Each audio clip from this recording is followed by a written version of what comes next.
శ్రీకాకుళం జిల్లా టెక్కలిలో YCP MLC Duvvada Srinivas ఇంటి వద్ద హై డ్రామా నెలకొంది. తండ్రి తమను ఇంట్లోకి రానివ్వడం లేదంటూ కన్న కూతుళ్లే పడిగాపులు కాశారు. దువ్వాడ శ్రీనివాస్ దంపతుల మధ్య కొంతకాలంగా విభేదాలు కొనసాగుతున్నాయి. జెడ్పీటీసీ సభ్యురాలుగా వాణి ఆమె మొన్నటి ఎన్నికల్లో భర్తపై స్వతంత్ర అభ్యర్థిగా పోటీ చేయడానికి సిద్ధమయ్యారు. అయితే పార్టీ అధినేత వైఎస్ జగన్ నచ్చజెప్పడంతో ఆమె వెనక్కి తగ్గారు. అయితే ఎన్నికల్లో ఆయన కింజరపు అచ్చెన్నాయుడు చేతిలో పరాజయం పాలయ్యారు.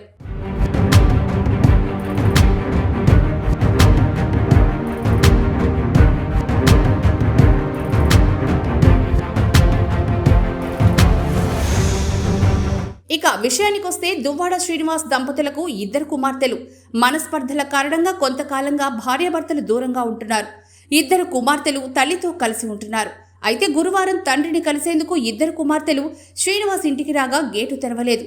ఎంతసేపు వేచి చూసినా తండ్రి నుంచి ఎలాంటి స్పందన రాకపోవడంతో వారు ఆవేదన వ్యక్తం చేశారు. తన తండ్రి దివ్వెల మాధురి అనే మహిళతో కలిసి ఉంటున్నారని, భార్యకు విడాకులు ఇవ్వకుండా మరో పెళ్లి చేసుకోకుండా పరాయి మహిళతో ఎలా కలిసుంటారని వారు నిలదీశారు.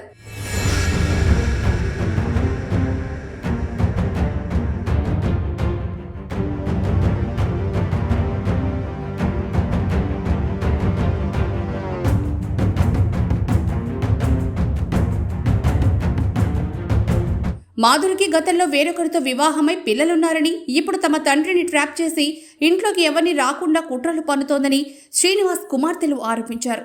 తాము తండ్రితో కలిసి ఉండాలని వస్తే మాధురి అడ్డుకుంటోందని మండిపడ్డారు. పరాయి మహిళ మోసులో పడిన తండ్రి తమను పట్టించుకోవడం లేదని, కాల్స్ చేసినా మెసేజెస్ చేసినా స్పందించడం లేదని తెలిపారు. అర్ధరాత్రి వరకు వారిద్దరూ వేచి చూసినా శ్రీనివాస్ తన ఇంటి గేటు తెరవకపోవడంతో వారు నిరాశగా వెనుదిరిగారు. ఈ వ్యవహారం టెక్కలిలో చర్చనీయాంశంగా మారింది.